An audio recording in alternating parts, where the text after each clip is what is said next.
Good morning सारे बच्चों।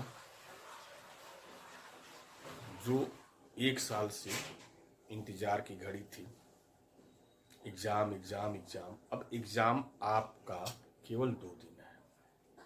आज 15, कल 16 आपकी होगी और ट्यूसडे को हनुमत जी की कृपा से आपका पेपर शुरू होगा और इस हनुमान जी करेंगे, पवन पुत्र हनुमान बजरंगबली जी करेंगे तो आपका पेपर भी अच्छा होगा। और सबसे अच्छी बात है कि पहला पेपर ही मैथ है। अगर अच्छा पेपर हो गया तो सारे पेपर स्मूथली अच्छे होते जाएंगे। अब ये 2 दिन का जो टाइम है उसमें ये जरूरी है कि कौन कौन सा टॉपिक, कौन कौन से पॉइंट टच करना बहुत जरूरी है। आज मैं पूरे जो चैप्टर्स हैं मैथ्स के क्लास 10th के, जिसमें पहला चैप्टर आपका रियल नंबर है, दूसरा पॉलिनोमियल है, तीसरा आपका pair of linear equation in 2 variable है, चौथा क्वाड्रेटिक इक्वेशन है, पांचवा एपी मींस अरिथमेटिक प्रोग्रेशन है, छठवां ट्राइंगल चैप्टर है, सातवां आपका कोऑर्डिनेट ज्योमेट्री है, आठवां इंट्रोडक्शन टू ट्रिग्नोमेट्री है और इस ट्रिग्नोमेट्री का कैसे यूज किया जाता है, सब एप्लीकेशंस ऑफ ट्रिग्नोमेट्री है, सर्कल है और सर्कल के सेक्टर से और सेगमेंट में जो एरिया होता है वो एरिया कैसे निकालते, area related to circle, surface area and volume जो 3 डायमेंशन का पार्ट होता है, स्टैटिस्टिक्स होती है और लास्ट आपका प्रोबेबिलिटी। अब आज के दिन मैं जो वीडियो आप लोगों को दे रहा हूं इसमें जो कुछ पॉइंट है जो रेगुलर पूछे जाते हैं एग्जाम में, उस पॉइंट को इस वीडियो के देखने के बाद या वीडियो देखते रहिए और उस पॉइंट को अपने बुक से याद करते जाइए, क्योंकि ये सारे पॉइंट देखो बेटा, जो भी क्वेश्चन है यहीं से आएगा, इससे बाहर नहीं आएगा। और बिना टाइम वेस्ट किए ये अननेसेसरी लेक्चर्स, सीधे हम अपने टॉपिक पे आते हैं। देखो बोर्ड एग्जाम में रियल नंबर से क्वेश्चन उठता है। अब रियल नंबर से कैसा क्वेश्चन उठेगा, सबसे इंपॉर्टेंट जो बहुत ही फेमस क्वेश्चन होते हैं इससे कि प्रूव करिए कि कोई इरेशनल नंबर जैसे √2, √3, √5, √7, √11 और इनसे इस इरेशनल नंबर से रिलेटेड प्लस माइनस करके कोई दूसरा इरेशनल दिया रहेगा या कोई रेशनल नंबर दिया रहेगा, उसको हम इरेशनल कैसे प्रूव करेंगे, बाय कंट्राडिक्शन मेथड या ये ना दिया हो बाय कंट्राडिक्शन मेथड, ऐसे दिया रहता है, ठीक है ना बेटा। तो इसको कंट्राडिक्शन मेथड से कैसे प्रूव करेंगे इसको आप लोग जरूर देखिएगा। अगर केवल इनको प्रूव करने को दे रहा है तो आप कंट्राडिक्शन मेथड जानते ही हैं कि इसको पहले रेशनल एज्यूम करते हैं, रेशनल एज्यूम करने के बाद मींस जैसे कोई √3 है तो √3 को रेशनल एज्यूम करेंगे तो P/Q के फॉर्म में लिखेंगे। इसके बाद इसको स्क्वायर करते हैं, स्क्वायर करते तो 3 = P²/Q² आता है और इसको हम ऐसे लिख देते हैं 3Q² = P², और इसको इक्वेशन 1 एज्यूम कर लेते हैं और फिर क्या लिखते हैं कि हियर 3/P², सो 3/P। अब जब इसको डिवाइड कर लेता है तो इसके बाद क्या लिखते हैं कि P को हम 3m मान लेते हैं और जो 3m एज्यूम कर लेते हो इस फर्स्ट इक्वेशन में रखते हो तो आपका क्या बन जाता है 3Q² = 3m² और ये बन जाता है आपका 9m², 3 3 जा 9, ये काट देते हो और लिखते हो कि आप Q² = 3m²। फिर वही बात कि 3/Q², सो 3/Q, और जो इसके बाद इतने दिखाने के बाद क्या लिखते हो कि here given number P and Q have more than 2 factor, so P and Q are not co-prime. P and Q have no common factor 1, so it contradicts our assumption that it is not rational number, so it is irrational number. ये होता है। दूसरा जब plus minus करके पूछता है तो उसमें 2 तरीके से पूछता है, मैं जो पिछली वीडियो में डाला हूं। क्या पूछता है कि इरेशनल प्रूफ करके प्लस माइनस करके जो आता है उसको प्रूफ करिए, या पहले से दे दिया रहता कि ये पार्ट इरेशनल है, इसको प्रूव करिए।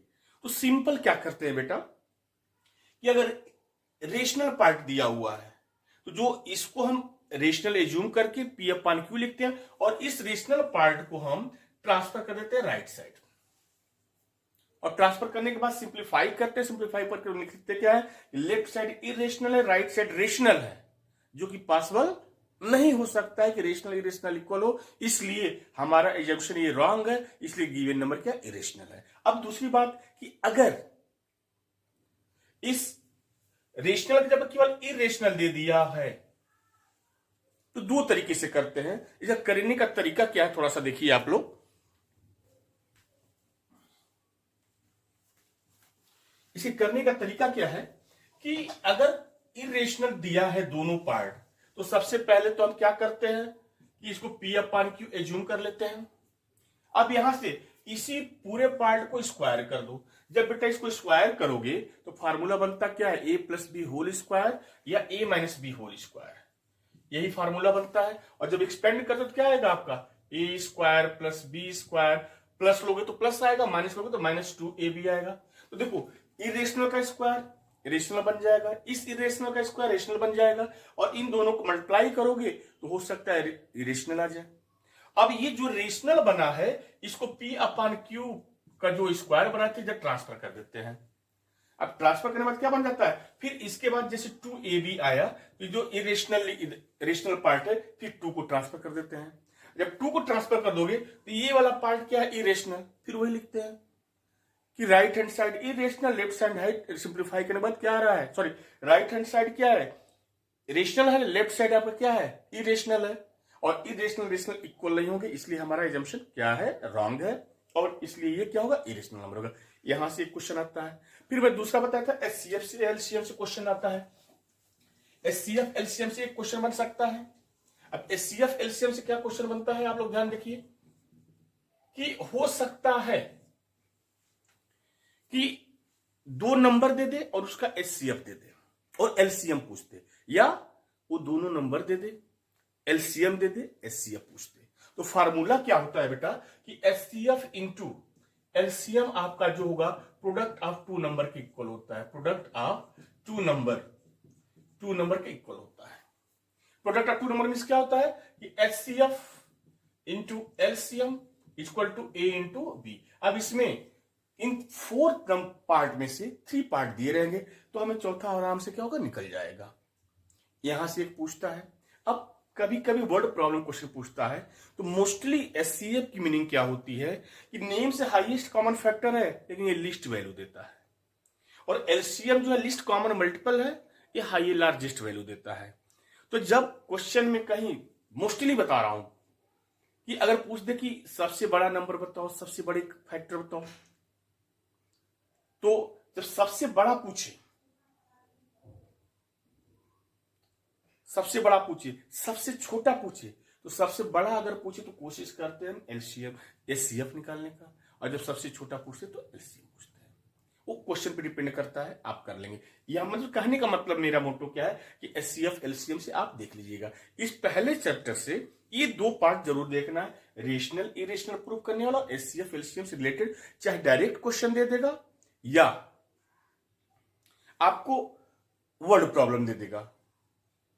ये 2 पार्ट देख लेंगे तो आपका लगभग यहां से मोस्टली जो है 75% तो उम्मीद है कि इस तरह के क्वेश्चन बन जाएंगे आपको, इसमें कोई डाउट नहीं है। इस चीज को आप जरूर ध्यान से देखिएगा।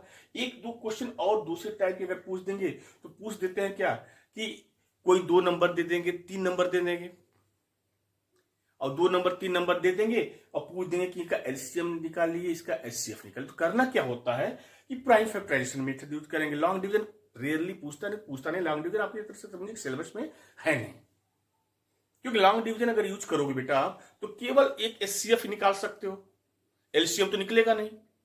तो हम क्या करेंगे कि 2 नंबर है, 3 नंबर है, 4 नंबर, जितने नंबर दे दे और सबका एचसीएफ एलसीएम पूछे तो प्राइम फैक्टराइज कर देते हैं। अब प्राइम फैक्टराइज जब करोगे तो जो नंबर है, जैसे मान लो 1 है तो A का प्राइम फैक्टराइजेशन कर दोगे, B है तो B का प्राइम फैक्टराइजेशन कर दोगे, और C है तो C का कर देंगे। सॉरी, करने के बाद अगर एलसीएम पूछता है तो जो नंबर कॉमन है सब में उसको एक बार लेते हैं, लिखते हैं, और जो कॉमन है उसको अलग से कहीं लिख देते हैं, और लिखने के बाद सारे नंबर्स को हम क्या करते हैं, मल्टीप्लाई कर देते हैं। लेकिन बोर्ड एग्जाम है, मल्टीप्लाई करके टाइम वेस्ट करने से अच्छा है कि आप उसको इस तरीके से लिखिए, जैसे मान लीजिए कि 2 इंटू टू आ गया, 3 इंटू थ्री आ गया, तो आप मल्टीप्लाई ना करके ऐसे लिखिए 2 पावर 3 इंटू 3 पावर 2। और अगर एससीएफ पूछता है तो जितने प्राइम फैक्टराइजेशन वाले पार्ट है उसमें जो सब में आए, सब में कॉमन हो, वो उसका एचसीएफ हो जाता है। ये तो रहा पहला आपका चैप्टर, जो कि क्या है, रियल नंबर से रिलेटेड। इतना अगर देख लेंगे तो जहां तक उम्मीद है कि क्वेश्चन आपको 75% इससे मिल जाएंगे। इससे आगे क्या पूछेगा, बहुत डिफिकल्ट करेगा, तो आपका जो है कि वर्ड प्रॉब्लम उठा देगा। अब आ जाइए बात दूसरे चैप्टर पे, linear polynomial. Linear polynomial sorry polynomial chapter, linear polynomial में ही, पॉलिनोमियल का ही पार्ट लीनियर है, क्वाड्रेटिक है, क्यूबिक है, लेकिन आपके सिलेबस में पॉलिनोमियल में क्वाड्रेटिक है। अब क्वाड्रेटिक पॉलिनोमियल, सबसे पहले देखिए क्वाड्रेटिक पॉलिनोमियल का जो स्टैंडर्ड फॉर्म होता है वो ax² plus bx plus c होता है। ax² plus bx plus c होता है। अब क्या क्या पूछ सकता है कि इसको आप फैक्टराइज करिए, इसका फैक्टराइजेशन निकालिए, फैक्टराइजेशन करने के बाद इसके जीरोज निकालिए, और जीरोज निकालने के बाद वेरीफाई करिए कि जीरो और जो इसके कोफिशिएंट है और कांस्टेंट है उनमें रिलेशन वेरीफाई कराना होता है। तो जहां तक उम्मीद है कि अगर इसको फैक्टराइज आप कर रहे हैं तो स्प्लिटिंग मेथड यूज करिएगा। स्प्लिटिंग मेथड क्या होता है कि a और c को मल्टीप्लाई करते हैं, और मल्टीप्लाई करने का मान लो m आया तो m को दो पार्ट में ब्रेक करते हैं। अब मान लो कि मल्टीप्लाई करने के बाद m आ गया तो m को दो पार्ट में ब्रेक करते हैं, और ब्रेक करके क्या करते हैं, किसी तरीके से ये बी लाते हैं। इन दोनों पार्ट को ऐड करें या सब्ट्रैक्ट करें तो हमारा b मिल जाए, और मल्टीप्लाई कर तो फिर a इंटू सी में से m मिल जाए। अब ये होता है कि फैक्टराइजेशन, इसको मल्टीप्लाई को तो मान लो m आ गया, अब m का मतलब इतना जल्दी याद नहीं होगा कि m को जो है कि कितने दो पार्ट में कैसे ब्रेक किया जाए, तो साइड में जो m है उसका प्राइम फैक्टराइजेशन कर दो, और प्राइम फैक्टराइजेशन करने के बाद जो नंबर इधर प्राइम फैक्टर ये आएंगे, ये जो प्राइम फैक्टर ये आएंगे, इस प्राइम फैक्टर को क्या करेंगे, दो पार्ट में एडजस्ट करेंगे। एडजस्ट करना है आपको, कैसे एडजस्ट करना है दो पार्ट में, कि ऐड करें या सब्ट्रैक्ट करें तो इस b के इक्वल आ जाए, और मल्टीप्लाई जैसे करें m मींस a और c के इक्वल आ जाए। यहां से एक क्वेश्चन ये बनता है, मींस फैक्टराइजेशन करना है इसका, उसके बाद जो जीरो आएगा, जीरो में फैक्टराइजेशन पर जो वैल्यू आएगी फैक्टर की, उसको और इनके जो कोफिशिएंट और कांस्टेंट है इससे रिलेशन बनाना। ये तैयार कर लोगे तो यहां से इतना इस टाइप का क्वेश्चन जरूर देखिएगा, प्रैक्टिस करिएगा जल्दी जल्दी। अगर टाइम नहीं मिल रहा है तो एक बार इस तरह के क्वेश्चन ढूंढ के कर लीजिएगा। इसके बाद हम लगे हाथ, आपको चूंकि पॉलिनोमियल और क्वाड्रेटिक इक्वेशन, पॉलिनोमियल और क्वाड्रेटिक इक्वेशन एक तरह से एक कोरिलेटेड है, तो जब पॉलिनोमियल देखिएगा तो तुरंत आप क्वाड्रेटिक इक्वेशन देखना शुरू करिएगा। क्वाड्रेटिक इक्वेशन में क्या होता है कि जो क्वाड्रेटिक पॉलिनोमियल है उसी को इक्वल टू जीरो मींस किसी इक्वल टू जीरो या किसी कांस्टेंट या किसी वेरिएबल से इक्वेट कर देते हैं। अब इक्वेट करने में ध्यान देना होता है कि अगर ax² plus bx plus c है तो यहां इक्वल टू जीरो लिखते हैं, तभी क्वाड्रेटिक बनता इक्वेशन बनता है, क्वाड्रेटिक इक्वेशन बनता है। अब कभी कभी क्या होता है कि यहां पे कोई टर्म दे दिया, कुछ और नंबर दे दे, तो क्या करते, उस नंबर को अगर कांस्टेंट है तो लेफ्ट साइड ट्रांसफर कर देते हैं, या ये कांस्टेंट नहीं है, bx जैसा कोई टर्म है या ax² जैसा टर्म है, तो bx को तो कोई बात नहीं, लेकिन ध्यान दीजिएगा कि राइट साइड ax² न हो, यानी ax² न होने का मतलब क्या हुआ कि x² का जो कोफिशिएंट लेफ्ट साइड है वही x² कोफिशिएंट राइट साइड नहीं होना चाहिए। अगर राइट साइड हो गया तो बेटा क्या होगा, ये एक कैंसिल हो जाएगा पूरा, जब ये पूरा कैंसिल हो जाएगा तो क्वाड्रेटिक रहा ही नहीं, तो इसको ध्यान दीजिएगा। अब मेन क्या बात है कि अगर क्वाड्रेटिक इक्वेशन है ax² plus bx plus c, तो किस तरह के क्वेश्चन आएंगे। सबसे पहले क्वेश्चन ए आएगा कि इस क्वाड्रेटिक इक्वेशन को हम जब फैक्टराइज करके इसके जीरोज निकालेंगे तो वो जीरोज की वैल्यू क्या होगी, रियल होगी एंड डिस्टिंक्ट होगी। डिस्टिंक्ट का मतलब क्या होता है, अनइक्वल, अनइक्वल, अनइक्वल, या रियल होगा और क्या होगा, इक्वल होगा। और जो थर्ड बनेगा वो होगा नॉट रियल। क्या होगा, नॉट रियल। अब प्रॉब्लम ये है कि real and distinct, real and equal और नॉट रियल कैसे निकालेंगे। तो बेटा इसके लिए जानते हो क्या होता है कि जो ये वेरिएबल हैं उनके कोफिशिएंट और जो कांस्टेंट है इनके बीच में एक रिलेशन बनाया जाता है जिसको हम डिस्क्रिमिनांट कहते हैं। क्या कहते हैं, डिस्क्रिमिनांट कहते हैं। और ये डिस्क्रिमिनांट की वैल्यू क्या होती है, B square minus 4ac, B square minus 4ac, जिसको हम डिस्क्रिमिनांट बोलते हैं, जिसकी वैल्यू होती है बी स्क्वायर माइनस 4ac। करते क्या है कि जो क्वाड्रेटिक इक्वेशन दिया रहता है वहां से बी की वैल्यू, ए की वैल्यू और सी की वैल्यू यहां रख देते हैं। लेकिन ध्यान रखिएगा जब बी ए सी की वैल्यू रखिएगा तो विद साइन रखिएगा। जैसे मान लीजिए कि अगर इस बी के प्लेस पे माइनस लिखा हुआ है तो यहां बी के प्लेस पे माइनस बी लिखेंगे। मान लीजिए कि इस ए के प्लेस पे माइनस ए लिखा हुआ है तो इस ए के प्लेस पे माइनस ए लिखेंगे। और अगर मान लीजिए यहां सी के प्लेस पे माइनस सी लिखा है तो यहां माइनस सी लिखेंगे। अब रखने के बाद इसको सिंप्लीफाई कर देंगे। जब आप सिंप्लीफाई करोगे तो क्या हो सकता है, कोई नंबर मिल जाए, कोई पॉजिटिव नंबर मिल जाए, कोई निगेटिव नंबर मिल जाए या जीरो मिल जाए। अब मेरी बात समझना, कोई पॉजिटिव पहचान करने की जरूरत क्या है कि अगर इसको सिंप्लीफाई करो कोई पॉजिटिव नंबर मिल गया तो पॉजिटिव नंबर मिलने की मीनिंग क्या होती है कि वो नंबर जीरो से बड़ा होगा। वो नंबर क्या होगा, जीरो से बड़ा होगा। मीन्स अगर ये नंबर डी की वैल्यू, मीन्स डी जो आप निकाले हो इसकी वैल्यू जीरो से बड़ी आई, और जीरो से बड़ा तो पॉजिटिव होगा, तो जो उसके रूट्स होंगे, रूट्स का मतलब जो जीरोज वैल्यूज निकालतेंगे वो रियल और अनइक्वल होंगे, रियल एंड अनइक्वल होंगे। रियल एंड अनइक्वल इसको डिस्टिंक्ट करते हैं। मान लो कि ये वैल्यू निकाले और इस डी की वैल्यू जीरो के बराबर आ गई, जीरो के बराबर आ गई, जीरो के इक्वल हो गई, तो फिर हम इसको कहते हैं कि given quadratic equation has real and equal roots, real and equal roots. और अगर इस डी की वैल्यू जीरो से छोटी आ गई, जीरो से छोटी मतलब निगेटिव आ जाना, पहचान क्या है, निगेटिव आ जाना। अगर निगेटिव आ गई मीन्स लेस देन जीरो आ गई तो हम कहेंगे कि नॉट रियल, नॉट रियल। दूसरे वर्ड में इसको हम इमेजिनरी भी बोलते हैं, दूसरे वर्ड में इसको क्या बोलते हैं, इमेजिनरी बोलते हैं। अब जब ये इमेजिनरी आ जाएगा तो इसको सॉल्व करने की कोई जरूरत ही नहीं है। लिख देंगे given polynomial, given quadratic equation has no real roots. जब नो रियल रूट्स आ गया तो उसे सॉल्व करने की कोई जरूरत है ही नहीं। अब ये दोनों अगर आ जाए मीन्स इस डिस्क्रिमिनेंट की वैल्यू जीरो से बड़ी या जीरो आ जाए तब उसको हम सॉल्व करते हैं। अब उसको सॉल्व करने के लिए चाहे आप स्प्लिटिंग मेथड से फैक्टराइज करके एक्स की वैल्यू निकाल लीजिए, फैक्टराइजेशन करके एक्स की वैल्यू निकाल लीजिए। लेकिन अब बात यहां पे आ गई कि जब हम इतने स्टेप्स को हम चेक कर लिए कि ये डी की वैल्यू जो है जीरो या जीरो से बड़ी आ गई है, जब यहां तक पहुंच जाते हैं तो अब हमें स्प्लिटिंग मेथड फॉलो करने की कोई जरूरत है ही नहीं। क्यों? क्योंकि अगर जीरो या जीरो से बड़ी वैल्यू आ गई तो उसके रियल रूट्स हो गए, मीन्स रियल अनइक्वल हो गए या रियल इक्वल हो गए।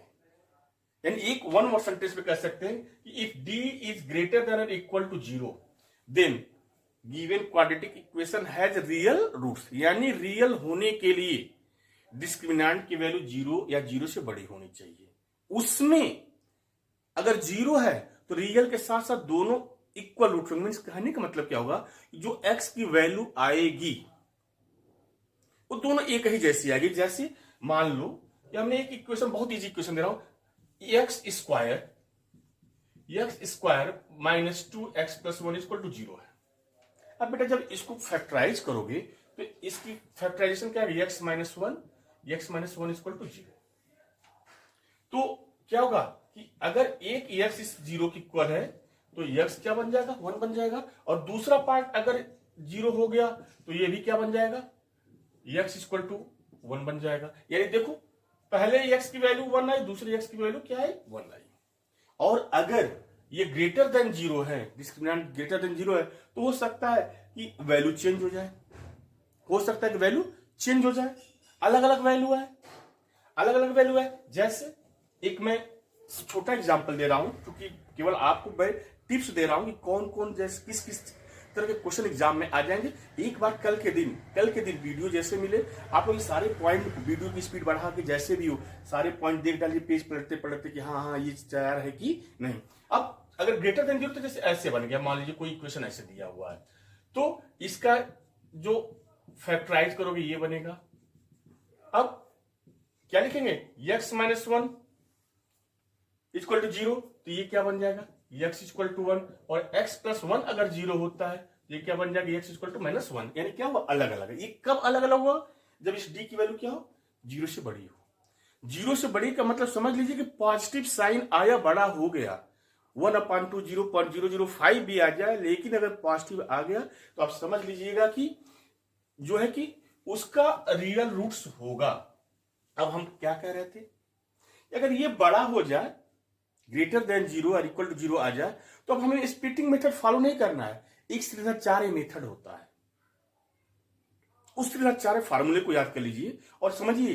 जैसे क्लास 9th में ह्यूगोस फार्मूला था कि किसी तरीके का ट्राइंगल हो, कैसा भी ट्राइंगल हो, वो उसका एरिया ला देता था। यानी एक तरह से कह सकते हैं कि ऑलराउंडर। वैसे ही ये यहाँ पे सिर्फ 4 मेथड है जिससे हम क्या करते हैं, कैसा भी क्वाड्रेटिक इक्वेशन हो, बस उसका नो रियल रूट्स ना ही होना चाहिए। रियल रूट्स है तो उसकी वैल्यू आ जाएगी। और वो क्या होता है कि x equal to minus B plus minus under root B square minus 4ac upon 2a। इस फार्मूले में b और सारी वैल्यू रख देंगे, सिंप्लीफाई कर देंगे, जो वैल्यू आएगी वही x की जीरोज होंगे, x के रूट्स होंगे। अब करना क्या होगा कि एक बार प्लस लेंगे, इस वाले को हटाकर मान लीजिए एक बार प्लस ले लेंगे, पहले वैल्यू रखेंगे, सिंप्लीफाई कर लेंगे। सिंप्लीफाई करने के बाद एक बार प्लस वाली वैल्यू ले लेंगे और एक बार क्या करेंगे, माइनस वाली वैल्यू। जब प्लस वाली वैल्यू लेंगे तो एक आएगी, माइनस वाली वैल्यू लेंगे दूसरी वैल्यू आएगी। और चूंकि क्वाड्रेटिक है, कितने वैल्यू होते हैं, 2 होते हैं। इस तरह से आपको वैल्यू निकल जाएंगे। अब मिस्टेक कहां करते हो कि आप लोग ऊपर जो है कि d equal to B square minus 4ac की वैल्यू निकाल लिए रहते हो, जो भी आए। मिस्टेक वाली बात बता रहा हूं। और फिर यहां पे जब 4 लगाते हो तो फिर यहां v की वैल्यू रखते हो, a की रखते हो, c की रखते हो, फिर से उसको सॉल्व करते हो। बेटा ये टाइम वेस्टिंग है, मूर्खता वाला काम है। करना क्या होगा कि जब यहां पे वैल्यू निकालो, डायरेक्ट यहां वैल्यू रखिए, केवल यहां पे b और a की वैल्यू रखेंगे। यहां पे डायरेक्ट जो वैल्यू निकाले, जिससे चेक किए कि रियल है कि नहीं, इसके रूट्स रियल है कि नहीं, तुरंत यहां पे रख के लिख देते हैं। लेकिन बच्चे क्या करते हैं, या निकाले हैं फिर क्या करते हैं, बी लिखते हैं, ए लिखते हैं, सी लिखते हैं, मल्टीप्लाई करते हैं, स्क्वायर करते हैं, अननेसेसरी टाइम वेस्ट करते हैं और यहाँ लिखा हुआ फिर यहाँ मिस्टेक कर देते हैं। तो ये नहीं करना है, तुरंत यहां से जो वैल्यू आई है उसी को यहाँ पे क्या कर देंगे, रख देंगे। और उसके बाद स्क्वायर रूट है तो स्क्वायर रूट निकल जाएंगे, लेकिन मोस्टली स्क्वायर रूट निकल जाते हैं। और जिसके स्क्वायर रूट नहीं निकल रहे हैं तो एग्जाम है, वहां आप अधिक से अधिक क्वेश्चन अटेम्प्ट करने गए हो, अपना टैलेंट ये नहीं दिखाने गए हो कि हमें ये क्वेश्चन नहीं आ रहा है, जब तक मैं नहीं करूंगा इसको तब तक मैं आगे नहीं बढ़ूंगा। ये बहुत बड़ी मूर्खता है, जिसको कह सकते हैं कि बेहुदा हरकत, सॉरी टू से, बट ऐसा कभी न करना। आप लोग अंडर रूट की वैल्यू नहीं निकाल रहे हो तो सीधे, जैसे मान लो हमने लिखा कि -2 आ गया प्लस माइनस अंडर रूट 236 आ गया अपॉन 3 आ गया, या मान लो कि 6 आ गया। अगर हमें इसकी वैल्यू नहीं निकालने आ रही है, लड़ाई न करना, सीधे एक बार पॉजिटिव वैल्यू लेना, पॉजिटिव साइन लेना, x equal to -2 plus under root 236 upon 6 लिख देना, और एक बार नेगेटिव साइन लेना आप, और x equal to -2 minus under root 236 upon 6 लिख देना। क्यों? मिस्टेक करके नहीं आ रहा है तो मिस्टेक करके अननेसेसरी मार्क रिड्यूस कराने से अच्छा कि ऐसे लिख देंगे, कल को मार्क तो रिड्यूस नहीं होगा, ये भी तो वैल्यू आपकी सही है, तो ये काम न करेगा। इससे क्वाड्रेटिक इक्वेशन से यही आएगा। अब दूसरे टाइप के क्वेश्चन क्या आ सकते हैं, वर्ड प्रॉब्लम। अब वर्ड प्रॉब्लम में क्वेश्चन कैसे आएंगे, पहली बात स्पीड से रिलेटेड, ध्यान लीजिएगा, रिवर एंड बोट से रिलेटेड क्वेश्चन आएंगे या एरिया से रिलेटेड क्वेश्चन आएंगे। तो एरिया से रिलेटेड आपके बुक में क्वेश्चन होगा तो देख लीजिएगा, स्पीड से रिलेटेड कोई क्वेश्चन होगा देख लीजिएगा, और रिवर एंड बोट से देख लीजिएगा। क्योंकि जानते हो बेटा, क्वाड्रेटिक के जो वर्ड प्रॉब्लम होते हैं और linear equation into pair of linear equation two variable के जो आपके क्वेश्चन होते हैं, वर्ड प्रॉब्लम होते हैं, कभी कभी पढ़ने से लगता है कि क्वाड्रेटिक वाला पेयर ऑफ लीनियर इक्वेशन जैसा लगता है और पेयर ऑफ लीनियर इक्वेशन वाला क्वाड्रेटिक जैसा लगता है। तो थोड़ा सा ध्यान दीजिएगा कि अगर कहीं क्वेश्चन में पढ़ने से प्रोडक्ट वर्ड आ गया, मल्टीप्लाई से रिलेटेड वर्ड आ गया, ठीक है ना, 2 टाइम्स 3 टाइम्स इस तरह के क्वेश्चन आ गए तो मोस्टली वो क्वाड्रेटिक होता है। और greater than, less than, more than, इस तरह के अगर क्वेश्चन आ जाते हैं वर्ड प्रॉब्लम में, तो जहां तक उम्मीद होती है कि वो pair of linear equation in 2 variable से होता है। तो हमने कौन कौन पार्ट टच कर लिया, हमने रियल नंबर को टच कर लिया, इसके साथ साथ हमने पॉलिनोमियल को टच कर लिया, इसके बाद हमने क्वाड्रेटिक को भी देख लिया। अब आओ pair of linear equation in 2 variable. Pair of linear equation in 2 variable के जो इक्वेशंस होते हैं वो इस फॉर्म के होते हैं, a1x plus b1y equal to c1 and a2x plus b2y equal to c2। यहां पे क्लास 9 तक नहीं पूछता है write the standard form of pair of linear equation, इस तरह से नहीं लिखने को पूछेगा a1x plus b1y plus c1 equal to 0, ये नहीं पूछता है। यहां पे 2 इक्वेशंस दिए रहेंगे। अब उस इक्वेशन को आपको ग्राफिकल मेथड से सॉल्व करना होगा, एलिमिनेशन मेथड से सॉल्व करना होगा और सब्स्टिट्यूशन मेथड से सॉल्व करना होगा। Graphical method, elimination method, substitution method. उसमें लगातार 2 साल से ग्राफिकल मेथड के क्वेश्चन 5 मार्क्स में आ रहे हैं, तो आप लोग ग्राफिकल मेथड के क्वेश्चन जो है कि प्रैक्टिस कर लीजिएगा, पहली बात। उसके बाद एलिमिनेशन मेथड और सब्स्टिट्यूशन मेथड से आप लोग कर लीजिएगा क्वेश्चन, प्रैक्टिस कर लीजिएगा, ये जरूरी है। इसके बाद एक बड़ा इंपॉर्टेंट क्वेश्चन आता है 2 मार्क्स में, 3 मार्क्स में, कि आपको इन दोनों इक्वेशन को देखकर बताना पड़ता है कि जो इक्वेशन सॉल्व करेंगे दोनों इक्वेशन, तो एक्स वाई की वैल्यू यूनिक आएगी कि एक्स वाई वैल्यू अलग अलग आएगी, या हो सकता है कि हम इस इक्वेशन को सॉल्व भी ना कर पाए, ना एक्स की वैल्यू है ना वाई की वैल्यू है। दूसरे वर्ड में कह सकते हैं कि हमें चेक करके बताना पड़ता है कि जो पेयर ऑफ लीनियर इक्वेशन है इसके यूनिक सॉल्यूशन होंगे, मेनी सॉल्यूशन होंगे, मींस यूनिक सॉल्यूशन होंगे, मेनी सॉल्यूशन होंगे या नो सॉल्यूशन होंगे, ये पूछ सकता है। और अगर ग्राफिकल रिप्रेजेंटेशन करते हैं तो चूंकि ये जानते हो बेटा, ये जो दोनों इक्वेशन है ना, ये दोनों स्ट्रेट लाइन की इक्वेशन, जो स्ट्रेट लाइन होती है, ये स्ट्रेट लाइन होती है, इस स्ट्रेट लाइन की इक्वेशन है।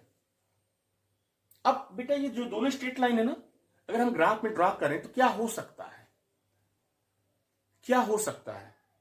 एक तो पॉसिबिलिटी हो सकती है ये दोनों लाइन कट जाए, और जानते स्ट्रेट लाइन, ध्यान देना, स्ट्रेट लाइन 2 अगर ऐसे है तो एक ही जगह वो कट करेगी, ऐसा नहीं कि घूम के ऐसे गई और दूसरी से टर्न के कटे, नहीं, अगर ये टर्न करती है कर्व लाइन होगी, स्ट्रेट लाइन नहीं है। तो ध्यान दीजिएगा आप कैसे क्वेश्चन आएंगे कि ये स्ट्रेट लाइन दोनों कट कर रही हैं, और अगर कट करती हैं एक ही पॉइंट पे, तो अगर एक पॉइंट पे कट करती हैं तो इंटरसेक्टिंग 1 पॉइंट कहते हैं, और सॉल्यूशन के टाइम में इसको कहते हैं कि इसका यूनिक सॉल्यूशन है। ये पॉसिबिलिटी हो सकती है। दूसरी पॉसिबिलिटी क्या हो सकती है कि मान लो कि ये लाइन पहले इक्वेशन की जा रही है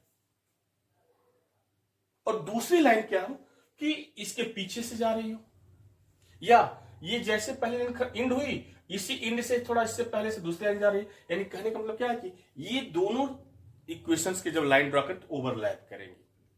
ओवरलैप करना मतलब एक के ऊपर एक जाएंगे। तो अगर ऐसा होता है तो उसको हम कहते हैं मेनी सॉल्यूशन, ठीक ना, मेनी सॉल्यूशन। यानी कि अगर ये दोनों लाइन, दोनों इक्वेशन सॉल्व करें, अगर एक ही वैल्यू आ रही तो यूनिक सॉल्यूशन बोलते हैं, और उसका ग्राफ ड्रा करेंगे तो इंटरसेक्टिंग एट वन पॉइंट।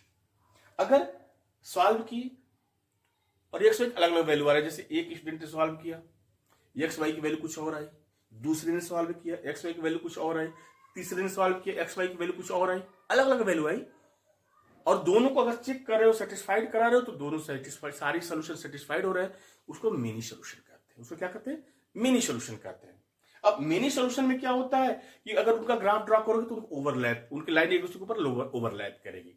अब तीसरी कंडीशन क्या हो सकती है कि हो सके दोनों लाइन कहीं कट ही ना करें, ना एक दूसरे को ओवरलैप करे ना कट करे, तो उसको क्या कहेंगे? जब कट नहीं करेंगे ना ओवरलैप करेंगे तो एक्स वाई की वैल्यू आएगी ही नहीं।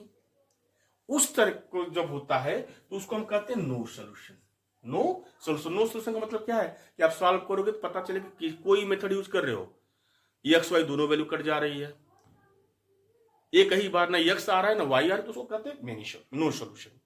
अब कैसे चेक करेंगे? और देखो बेटा, ये जो लाइन जो एक इंटरसेक्ट कर रही है और एक जो ओवरलैप कर रही है, इन दोनों को हम कंसिस्टेंट बोलते हैं। क्या बोलते हैं? अगर ओवरलैप कर, इन दोनों को क्या बोलते हैं? अगर ये कंडीशन है तो हम कंसिस्टेंट बोलते हैं, कंसिस्टेंट बोलते हैं। और नो सॉल्यूशन में इनकंसिस्टेंट बोलते हैं, इनकंसिस्टेंट बोलते हैं। अब रह गए क्वेश्चन के बाद कैसे पता करें? तो जानते हो, जो इनके कोफिशिएंट होते हैं एक दूसरे के रिलेटेड होते हैं।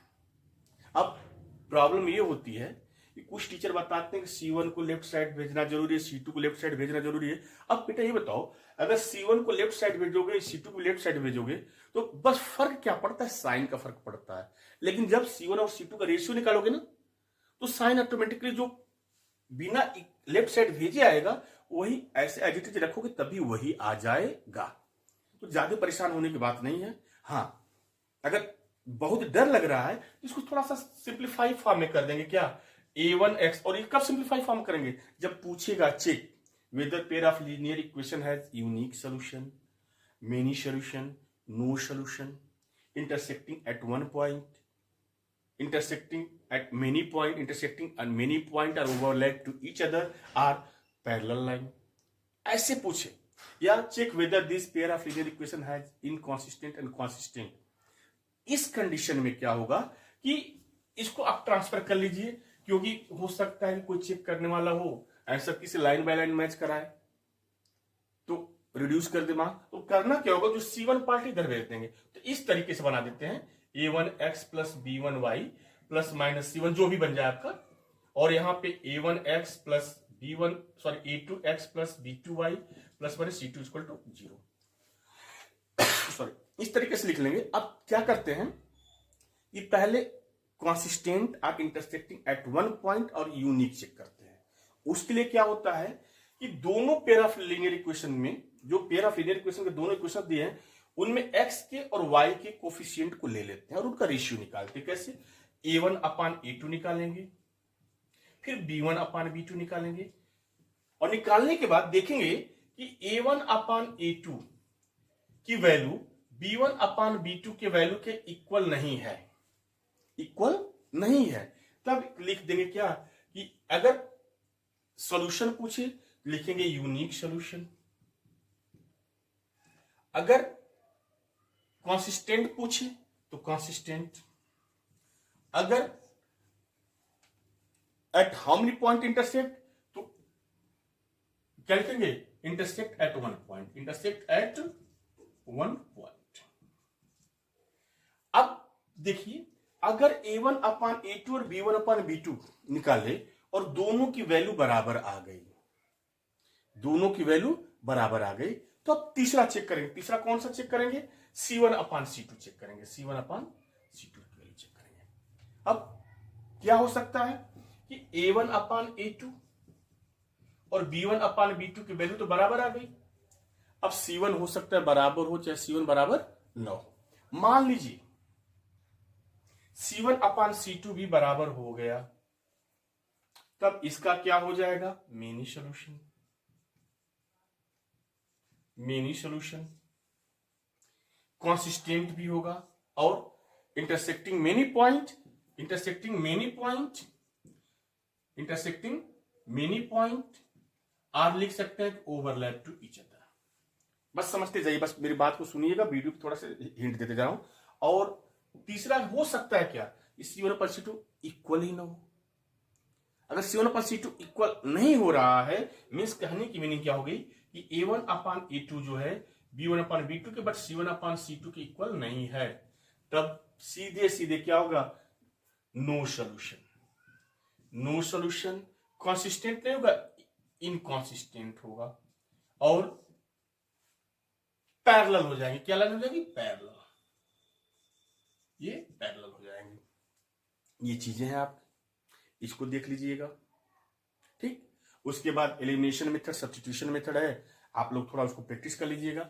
एक क्वेश्चन इसमें जो है और बहुत ही इंपॉर्टेंट है वो आता है, और आएगा तो बेसिक वालों के हो सकता है 5 मार्क्स में आ जाए सॉरी, और जो स्टैंडर्ड लिए हैं उनको हो सकता है कि वो 3 मार्क्स में आ जाए। क्वेश्चन का टाइप में बता दे रहा हूं कैसा होता है। जैसे मान लीजिए दे दिया 99x plus 101y equal to 501, और फिर लिख देगा 101x plus 99y equal to 499। अब इसको कह देगा सॉल्व करिए। अब सॉल्व करने में स्टूडेंट क्या करते हैं कि वही पुराना डर रहा, एलिमिनेशन सब्स्टिट्यूशन लगाते हैं। अब इसको बैलेंस, मान लो एलिमिनेशन लगाए, तो एलिमिनेशन का मेथड आप जानते ही हो कि अगर हम x को एलिमिनेट करना चाहते हैं तो x के कोफिशिएंट को पहले वाले इक्वेशन में पूरे मल्टीप्लाई करेंगे, और पहले वाले इक्वेशन के कोफिशिएंट में जो x का कोफिशिएंट दूसरे पूरा मल्टीप्लाई करेंगे, वो नंबर बहुत बड़ा बन जाता है। और अगर मल्टीप्लिकेशन में मिस्टेक किए तो पूरा सोल्यूशन चौपट हो जाता है। तो इसका मेथड क्या है कि एक बार इसको ऐड कर लेते हैं, एक बार इसको क्या करेंगे, ऐड कर लेंगे। जब आप इसको ऐड करोगे ना तो इक्वेशन ऐसे बन जाएगा, इस तरह से छोटा, बहुत छोटा इक्वेशन बन जाएगा, x plus Y equal to something आ जाएगा। और एक बार इसको क्या करेंगे, सब्ट्रैक्ट कर लेंगे। सब्ट्रैक्ट जब करोगे तो हो सकता है x माइनस वाई चाहे माइनस एक्स प्लस वाई कुछ आ जाए। अब इसको हमने इक्वेशन फर्स्ट लिया था, इसको इक्वेशन सेकंड ले लेते हैं, और ये जो ऐड करने और सब्ट्रैक्ट में इक्वेशन थर्ड एंड फोर्थ को ला देते हैं। अब ये थर्ड फोर्थ को क्या करते हैं, अब कितना इजी हो गया, कितना बड़ा दिख रहा था, कितना इजी हो गया। अब इसको आप चाहे एलिमिनेशन से सॉल्व करें चाहे सब्स्टिट्यूशन से सॉल्व करें, एक्स वाई की वैल्यू आपको मिल जाएगी। ये आपका हो गया। उसके बाद वर्ड प्रॉब्लम के क्वेश्चन आते हैं। वर्ड प्रॉब्लम में जो क्वेश्चन आते हैं नंबर से रिलेटेड आते हैं। 2 डिजिट का नंबर है, यूनिट डिजिट है, 10 डिजिट से इतना अधिक के इतना कम है, इस नंबर्स को रिवर्स कर देते तो ये नंबर बन जाते, तो नंबर बताओ। ये क्वेश्चन देख लीजिएगा। दूसरा है सबसे ज्यादा एज रिलेटेड जो मिस्टेक करते हो। एज में बेटा जब भी एजम्पशन करते हैं तो प्रेजेंट एज को एज्यूम करते हैं। इसको एज्यूम करते हैं प्रेजेंट एज को, जब भी एज्यूम करेंगे तो प्रेजेंट एज को एज्यूम करेंगे।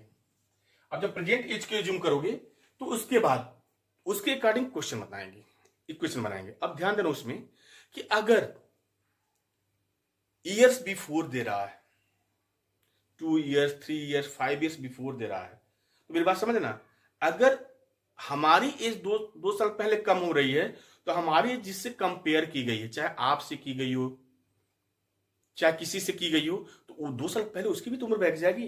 तो इस कंडीशन में दोनों के एज में माइनस करते हैं, फिर अकॉर्डिंग क्वेश्चन जो है कि हम उसको इक्वेशन बनाते हैं। और लेटर बोल आ जाए बाद में वही बात कि अगर हमारी 2 साल बाद एज बढ़ रही है तो क्या आपकी नहीं बढ़ेगी, आप वैसे ही रहोगे, नहीं 2 साल तो आपके भी एज में 2 ऐड कर देंगे, और फिर क्वेश्चन के अकॉर्डिंग इक्वेशन बना लेंगे। अब कभी कभी लेटर ना दे, बिफोर ना दे, तो सेंटेंस पढ़ोगे, आप इंग्लिश मीडियम की स्टूडेंट हो, सेंटेंस पढ़ोगे तो वाज, जैसे 2 years 3 years 4 years was word आ जाए, वाज वर्ड आ जाए तो समझ लेना पीछे का जा रहा है, यानी माइनस वाला। विल बी आ जाए, विल बी आ जाए तो आगे गया तो आगे जाने के लोग ऐड कर देंगे और ऐड करने में इक्वेशन बना लेंगे। ये क्वेश्चन जरूर देख लीजिएगा। एक और क्वेश्चन थोड़ा आ सकता है फ्रैक्शन से रिलेटेड। फ्रैक्शन से रिलेटेड आ सकता है कि कोई फ्रैक्शन है, न्यूमरेटर डिनोमिनेटर से इतना बड़ा या छोटा है, फिर न्यूमरेटर में और डिनोमिनेटर में ये नंबर जोड़ दे रहे हैं तो फिर फ्रैक्शन ये बन जा रहा है, तो नंबर वो फ्रैक्शन बताइए। तो सबसे पहले हम क्या करते हैं कि डिनोमिनेटर न्यूमरेटर को क्वेश्चन के अकॉर्डिंग एक्स वाई यू भी कुछ एज्यूम कर लेते हैं। पहली कंडीशन से एक इक्वेशन बनाते हैं, दूसरी कंडीशन से दूसरा इक्वेशन बनाते हैं और बनाने के बाद सिंप्लीफाई करके इस फॉर्म में लिख देते हैं A X plus B Y plus C और A X plus B Y equal to C. इस फॉर्म का बना के उसको फिर एलिमिनेशन मेथड से और सब्स्टिट्यूशन मेथड से सॉल्व कर लेते हैं। ये क्वेश्चन जरूर करिएगा, देख प्रैक्टिस कर लीजिएगा। और ग्राफिकल मेथड में अगर क्वेश्चन पूछ दे, ग्राफिकल मेथड में क्वेश्चन अगर पूछ दे तो सबसे पहले रफ में चेक कर लीजिएगा कि यूनिक सोल्यूशन है कि मेनी सोल्यूशन है। चेक करके या वहीं चेक कर लीजिएगा, चेक करके देखिएगा यूनिक सोल्यूशन हो तो इजी होगा। भाई यूनिक सोल्यूशन में दोनों लाइन कट करेगी तो हमें किसी तरीके से इंटरसेक्टिंग दिखाना है। मेनी सोल्यूशन है तो किसी तरीके से ड्रॉ करेंगे तो वो लाइन एक दूसरे के ऊपर पास करेंगे। अगर स्केल से पेंसिल को ड्रॉ कर रहे हैं तो वो लाइन एक दूसरे के ऊपर पास करते हुए जाएगी, ओवरलैप करते हुए जाएगी। अब ट्रिक क्या होता है, ध्यान दीजिएगा, ट्रिक क्या होता है कि अगर पहला equation a1x plus b1y equal to c1 दिया हुआ है तो इस फर्स्ट इक्वेशन में क्या करेंगे कि एक टेबल बना लेंगे, एक टेबल बना लेंगे। यहां पे x लिख देंगे, यहां पे y। एक बार x की वैल्यू रखेंगे 0 तो कोई नंबर आ जाएगा, मान लीजिए कि m आ गया। और एक बार y की वैल्यू 0 के तो मान लो कि xn आ गया। मींस एक बार क्या करना है, x 0 रखना है, एक बार y 0 रखना है। इससे मान तो क्या मिलेगा कि जो ग्राफ पे जब आप इसको रिप्रेजेंट करोगे तो x 0 लिए तो यहां पे कोई पॉइंट मिल जाएगा, 0m मिल जाएगा। और जब y 0 लिए तो यहां पे कोई पॉइंट मिल जाएगा, मान लीजिए कि m 0 मिल गया, m 0 मिल गया, मिल गया ना।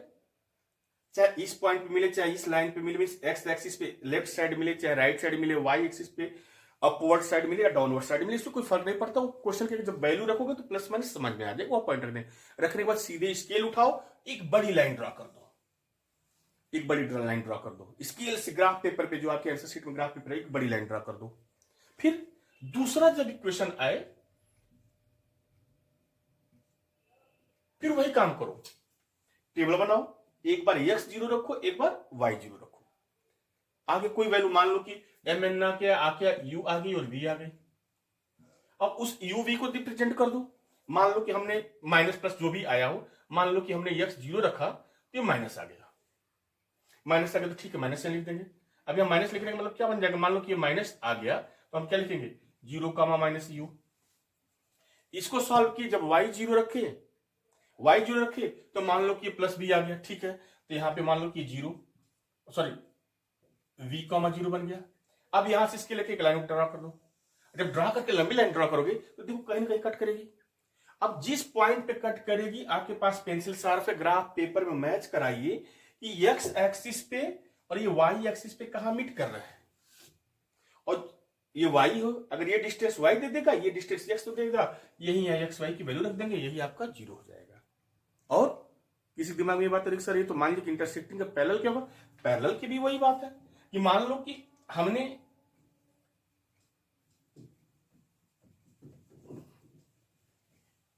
ये लाइन हमने दिखाई और एक लाइन यहीं तक जा रही थी, स्केल से ड्रॉ किया। दूसरी वैल्यू मान लो कि यहां पे एक आ गई, चाहे जो भी आ जाए, हो सकता है यहीं पे एक आ जाए, एक आगे बढ़ जाए, तो उसको भी स्केल ड्रॉ करो। तो अगर इसके साथ है तो उसको आगे बढ़ा दो, तो हो ना सकता एक दूसरे को मिल जाए, मिनी सोल्यूशन का हो जाएगा। और तीसरा है कि हो सकता है कि x 0 y 0 रखे तो एक लाइन इस तरह से जा रही है, दूसरा लाइन यहाँ पे कट करेगा, इसको स्केल से ऐसे ड्रॉ करके बढ़ा दो तो देखोगे क्या कहीं कट करते हुए नहीं मिल रही, तो पैरेलल हो जाएगा। इस तरह का क्वेश्चन आएगा। इस क्वेश्चन को आप लोग देख लीजिएगा, ईमानदारी से देख लीजिएगा। बड़े मेन पॉइंट, अच्छे अच्छे पॉइंट बता रहे हैं आपको। ये सारे पॉइंट अगर आप देख लेंगे तो ये रैपिड फायर की तरह बता रहा हूं। जो यूट्यूबर्स जो होते हैं कहते हैं मैराथन है और एक ही क्वेश्चन को बार बार बताते हैं, क्योंकि मैथ्स में क्या है, मैराथन बनाने से कुछ नहीं होगा कि मैराथन है, मैराथन में सर ये क्वेश्चन सॉल्व कर रहे हैं। क्वेश्चन सॉल्व उनकी वो करा रहे हैं तो वो कर रहे हैं, आप क्या कर रहे हो, आप केवल देख रहे हो, दर्शक हो। इसको मैराथन नहीं बोला जाता है। मैराथन किसे बोला जा रहा है कि आपको हमने क्लू दे दिया, हिंट दे दिया, आप करो उसको, इसको मैराथन बोलते हैं। ये हमने सारे चैप्टर के क्लू बताते जाएंगे, कौन कौन क्वेश्चन आएगा, फटाफट फटाफट रिवीजन टाइम आप ढूंढिए और ढूंढ के एक एक क्वेश्चन प्रैक्टिस करिए, एक देखिए दूसरा प्रैक्टिस करिए, इसको मैराथन बोलते हैं। मैराथन का मतलब कि पंकज सर पढ़ाते जा रहे हैं, पढ़ाते जा रहे हैं, आप देख रहे हो, तो पंकज सर का रिवीजन हो रहा है, आप क्या कर रहे हो, इसको मैराथन नहीं बोलते हैं। मैथ में आप प्रैक्टिस करोगे तब मैराथन होगा। पंकज सर यहां पढ़ा रहे हैं तो उनका मैराथन हो रहा है, उनका प्रिपरेशन हो रहा है। बेवकूफ बनाते हैं यूट्यूबर, जो मैराथन कर रहे हैं, ये आएगा, ये क्वेश्चन ये सॉल्व करेंगे बस। अरे वो सॉल्व करेंगे, तुम क्या कर रहे हो, तुमको तो सॉल्व करना है, पेपर हमको थोड़ा ही देना है। चलो आप मेन पॉइंट पे आ जाओ। अब एपी की बात आ गई, अब हमारी बात एपी की आ गई। एपी में क्या क्या पूछ सकता है, nth टर्म पूछ देगा, nth टर्म पूछ देगा, कॉमन डिफरेंस पूछ देगा, लास्ट टर्म पूछ देगा। अब देखो ये जो एपी का nth टर्म का फार्मूला होता है an equal to a plus n minus 1 into D, जहां पे an nth टर्म होता है, ए जो होता है आपका फर्स्ट टर्म होता है, फर्स्ट टर्म होता है, फर्स्ट टर्म होता है। एन जो होता है नंबर ऑफ टर्म्स होते हैं, नंबर ऑफ टर्म्स मींस कितने टर्म्स हैं, और डी जो होता है जिसको हम कॉमन डिफरेंस बोलते हैं, कॉमन डिफरेंस होता है। अब इस nth टर्म को हम लास्ट टर्म भी कह सकते हैं, लास्ट टर्म भी कह सकते हैं। अब इससे कैसे क्वेश्चन बनता है कि फर्स्ट टर्म दे देगा, टोटल नंबर ऑफ टर्म दे देगा और कॉमन डिफरेंस दे देगा, nth टर्म पूछ देगा, पहला। दूसरा, इन AN में से चारों में से 3 दिया रहेगा, चौथा पूछ देगा, या कोई सीरीज दे देगा, कोई एपी सीरीज दे देगा। जैसे ऐसे दे देगा, एक बहुत इजी बता रहा हूं, 5 दे दिया, 10 दे दिया, 15 दे दिया, 10 और यहां पूछ देगा क्या, 15th टर्म, 15th टर्म, या दे देगा ऐसे दे देगा, फाइंड द 15th टर्म। तो पहले फर्स्ट टर्म पहचानेंगे। कॉमन डिफरेंस क्या होता है, सेकेंड में से फर्स्ट को माइनस कर लीजिए, या थर्ड में से सेकेंड को माइनस कर लीजिए, मीन्स नेक्स्ट में से प्रीवियस को माइनस कर लेंगे तो वो कॉमन डिफरेंस मिल जाएगा। और कितना टर्म पूछा है वही n हो जाता है, और इसमें रख देंगे। हमें क्या हुआ, इसके अकॉर्डिंग जो भी पूछे, कभी कभी पूछता है कि find the last term, find the last term, find the last term, और वहां पे दे देगा कि टोटल इतने टर्म, लास्ट टर्म की वैल्यू बताओ। अब क्या करेगा कि दे देगा कि n इतना है, ये है, डी है, लास्ट टर्म an की वैल्यू पूछा है। nth टर्म पूछी या लास्ट टर्म पूछी, कंफ्यूज ना हो बेटा, दोनों एक ही है। कभी कभी क्या करता है कि एपी ऐसे दिया रहेगा और लास्ट टर्म मान लो कुछ दे दिया, जैसे मान लो हमने 100 लिख दिया, ठीक ना, तो पूछ देगा लास्ट से 4th टर्म निकालो। क्या पूछ देगा, लास्ट से आप 4th टर्म निकालो। इस केस में क्या करते हैं, अगर पूछ दिया कि लास्ट से फर्स्ट टर्म निकालो, तो जानते हो बेटा, लास्ट टर्म को हम पहला टर्म मान लेते हैं, ए मान लेते हैं, और चूंकि लास्ट से 4th दिया है तो n पहले ही 4 आ गया।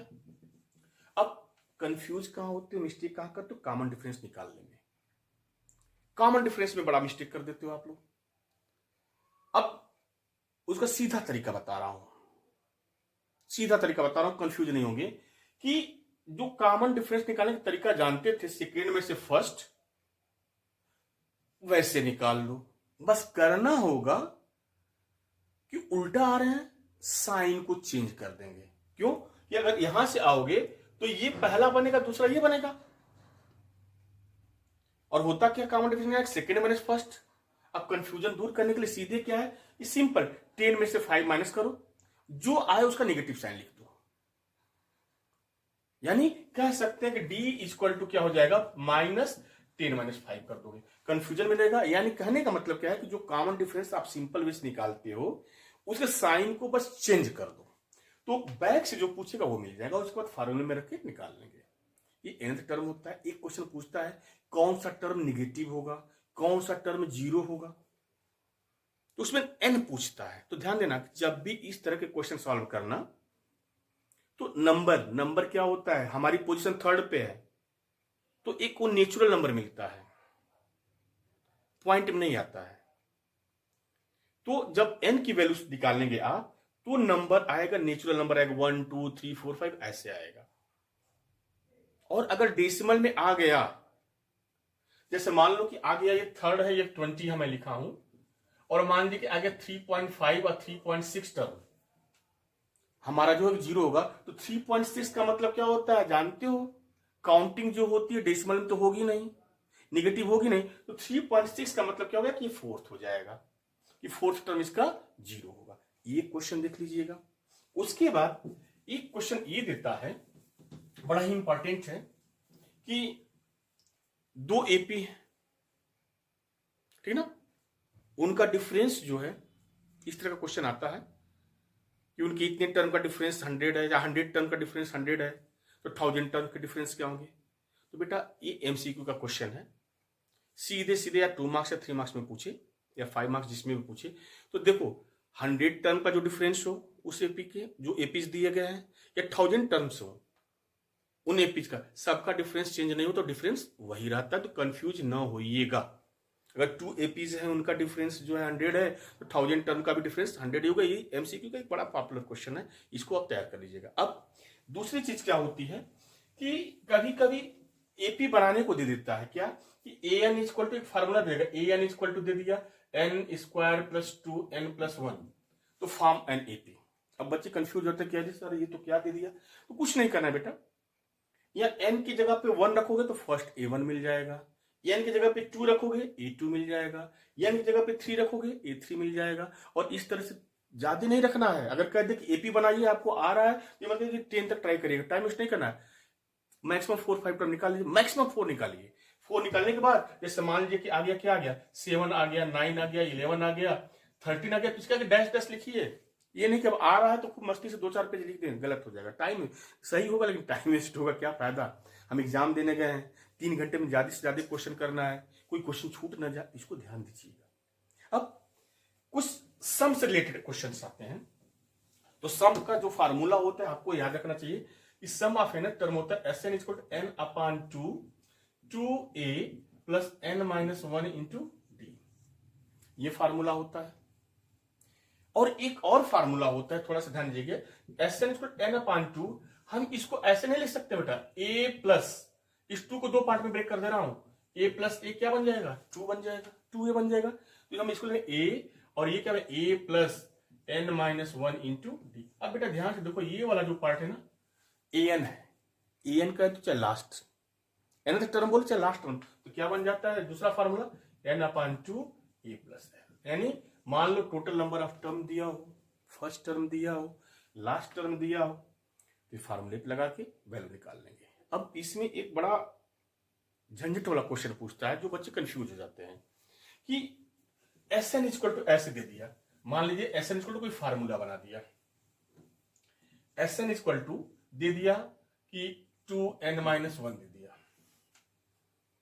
अब उसमें पूछेगा क्या कि एपी बनाइए,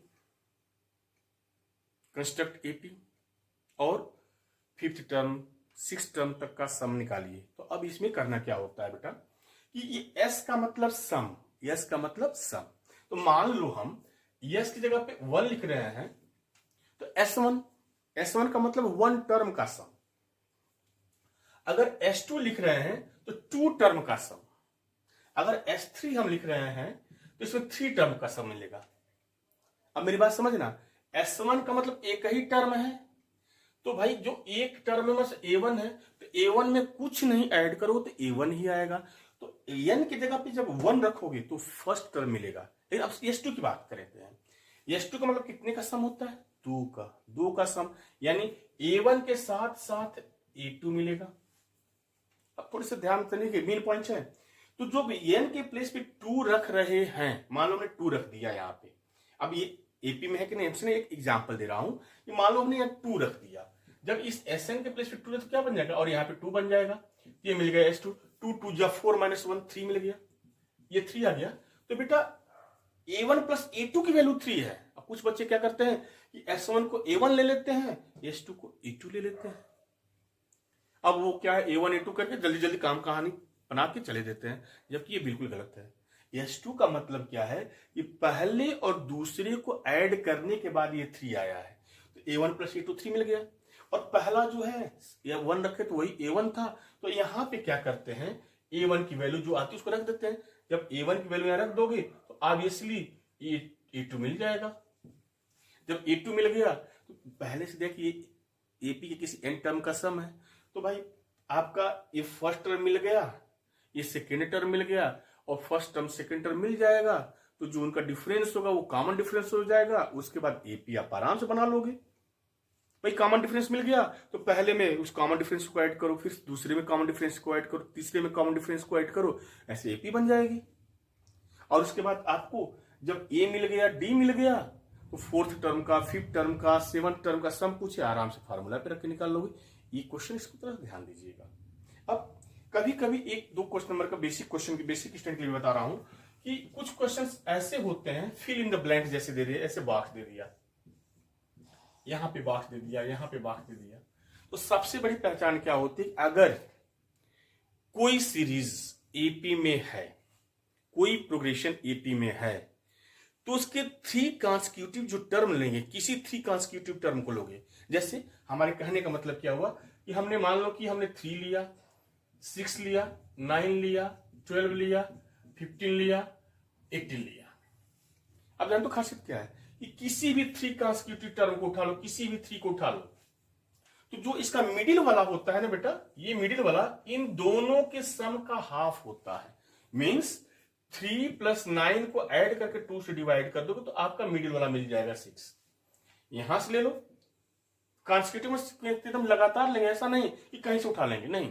ठीक है, जैसे मान लो हमने 6 और 12 को लिया, 2 से डिवाइड करो तो 18/2 9, ये मिडिल वाला मिल गया। यानी कहने का मतलब क्या होता है कि अगर एपी दी गई है, ABC इस तरह से दी गया कहीं से भी, तो कहीं तो क्या वो जो बी की वैल्यू होती है वो ए और सी का एवरेज होती है, पहले और तीसरे का एवरेज होती है।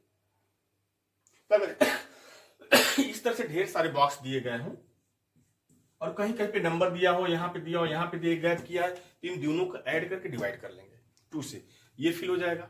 और जब ये फिल हो गया तो अगर लगातार 3 किसी एपी के लगातार 3 टर्म मिल जाएंगे तो आपको कॉमन डिफरेंस मिल जाएगा। सेकंड माइनस फर्स्ट और थर्ड माइनस सेकंड से कॉमन डिफरेंस मिल जाएगा। और जब कॉमन डिफरेंस आपको मिल गया तो आपका काम बन गया। उसके बाद आगे हो चाहे मीन्स ये पीछे के बॉक्स हो चाहे आगे के बॉक्स हो, आसानी से आप भर लेंगे। तो यहां से एक क्वेश्चन पूछते हैं, ठीक है ना, ध्यान दीजिएगा। अब एनसीईआरटी में एक क्वेश्चन है लास्ट के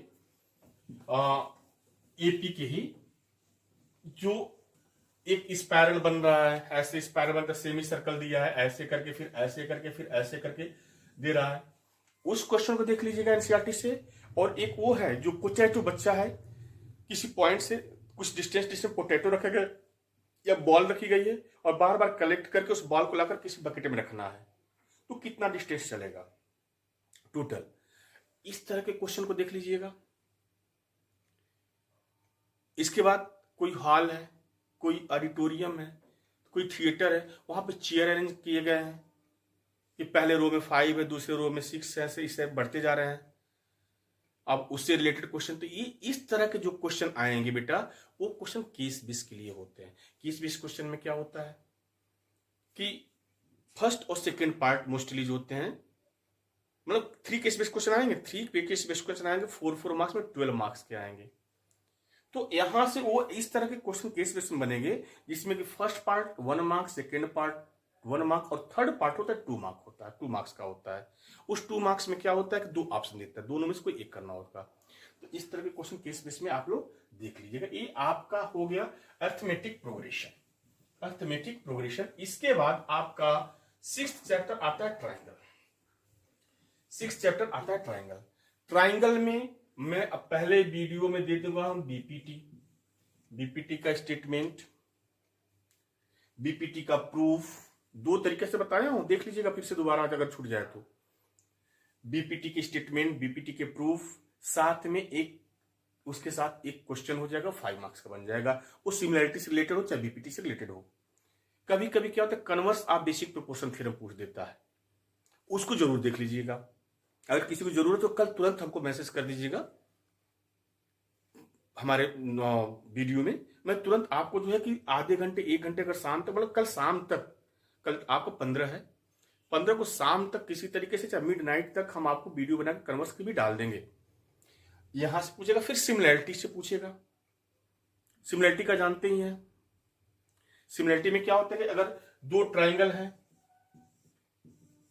ABC और PQR, अगर ये सिमिलर हैं तो इनके करस्पॉन्डिंग साइड्स क्या होते हैं, इक्वल रेशियो में। हम कह सकते हैं कि AB अपान, मान लीजिए कि ये साइड इसके सिमिलर है, ये साइड इसके सिमिलर है और ये साइड मान लीजिए कि इसके सिमिलर है, मीन्स रेशियो है, करस्पॉन्डिंग साइड ये A है। तो AB अपान PQ का रेशियो जो होगा AC अपान PR, AC अपान PR और BC अपान QR के इक्वल होगा। इसके साथ में एक पॉइंट ऐड कर लीजिएगा, बाय मिस्टेक अनफॉर्चुनेटली क्वेश्चन आ गया, पेरीमीटर दे दिया, तो बेटा इनके साइड का जो रेशियो होता है ना, वो इनके ट्राइंगल के पेरीमीटर ऑफ ट्राइंगल ABC और पेरीमीटर ऑफ ट्राइंगल PQR के रेशियो के बराबर होता है, ये ध्यान दे दीजिएगा। इसके बाद एरिया से रिलेटेड होता है रेशियो से, जो कि आपके सिलेबस में है नहीं। अगर पूछ दिया बाय मिस्टेक, भूल बस,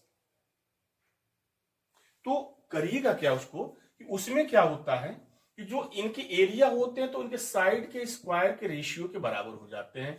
यानी AB square upon PQ square equal to AC square upon PR square equal to BC square upon QR square equal to area of triangle ABC upon area of triangle PQR, इसके equal होता है। लेकिन ये देगा नहीं, CBSE इतना बड़ा mistake नहीं करेगा। अगर दे दिया और आपको नहीं आ रहा तो क्वेश्चन नंबर डाल के छोड़ दीजिएगा, आपको बोनस मार्क्स मिल जाएगा।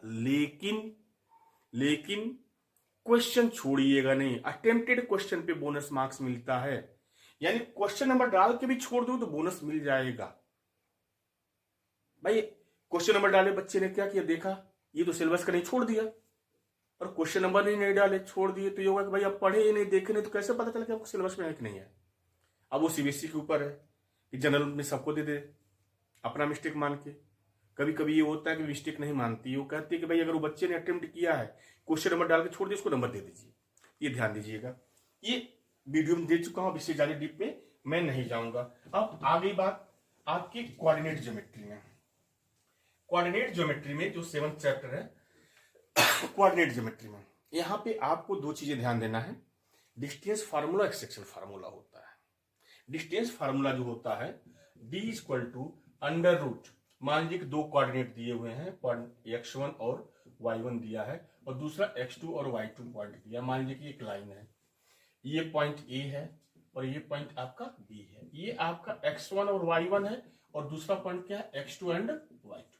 अब AB की डिस्टेंस पूछते, तो AB की डिस्टेंस निकालने का फार्मूला क्या होता है कि x1 में से x2 या x2 में से x1, x1 माइनस x2 लिखे चाहे x2 माइनस x1 लिखे, कोई फर्क पड़ने वाला नहीं है। इसमें कोई कंफ्यूजन न रखिएगा कि हाँ सर नेक्स्ट बुक में तो x2 माइनस x1 दिया है तो वही लिखेंगे, नहीं, x2 माइनस x1 लिखिए चाहे x1 माइनस x2, दोनों बात एक ही है, इसमें कोई डाउट न रखिएगा। वो ऑटोमेटिकली वैल्यू चेंज होगी स्क्वायर की वजह से, जो होता है कि मतलब कि वो पॉजिटिव ही रहता है। तो कंफ्यूजन का फार्मूला देखिए क्या होता है कि x2 minus x1 whole square plus y2 minus y1 whole square, ये फार्मूला लिख दे, सही है।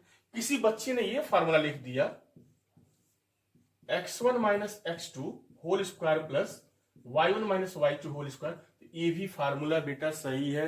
किसी दूसरे के कहने से आप अपने फार्मूला को भूलिएगा नहीं। कारण क्या है, रीजन क्या है कि अगर आपने x2 माइनस x1 की जगह पे x1 माइनस x2 लिया तो ये क्या, माइनस इसने कॉमन लिया, तो जब माइनस कॉमन लोगे और ये स्क्वायर तो ऑटोमेटिकली माइनस क्या बन जाता है, प्लस बन जाता है। तो कंफ्यूज ना होइएगा। अब इससे क्वेश्चन क्या बनेंगे कि इस तरीके से 3 कोऑर्डिनेट दे देंगे, 4th कोऑर्डिनेट पॉइंट दे देंगे और पूछ देंगे कि बताइए these are the vertices of right angle triangle, these are the vertices of square, these are the vertices of equilateral triangle, these are the vertices of this triangle, that quadrilateral। तो क्या करना है कि डिस्टेंस फार्मूला निकाल लेंगे। Distance formula निकालने के बाद मान लो राइट एंगल ट्राइंगल है तो होगा क्या, तो जो सबसे लॉन्गेस्ट साइड होगी उसका स्क्वायर, रिमेनिंग 2 जो साइड्स होंगे उनके स्क्वायर के सम के इक्वल हो जाएगा, राइट एंगल हो गया। तीनों साइड्स इक्वल होंगे, तीनों length A B B C C A equal हो गई, इक्विलेटरल हो गया। कोई 2 इक्वल हो गई, आइसोसेलेस हो गया। अपोजिट साइड्स इक्वल हो गई, रेक्टेंगल हो गया। ये सब चीजें हैं, तैयार कर लीजिएगा, देख लीजिएगा। इसके बाद एक सेक्शन फार्मूला होता है। अब सेक्शन फार्मूला क्या होता है कि मान लीजिए कि अगर कोई पॉइंट किसी लाइन को 2 पार्ट्स में डिवाइड करता है, मान लीजिए कि एक पॉइंट ए है, दूसरा पॉइंट आपका बी है, ये x1 और y1 है, ये x2 और y2 है, यहां पे कोई पॉइंट सी है जो कोऑर्डिनेट एक्स है। ये सी क्या कर रहा है कि इसको m/n के रेशियो में डिवाइड कर रहा है, m/n के रेशियो में डिवाइड कर रहा है। तो इस एक्स वाई का कोऑर्डिनेट पूछेगा।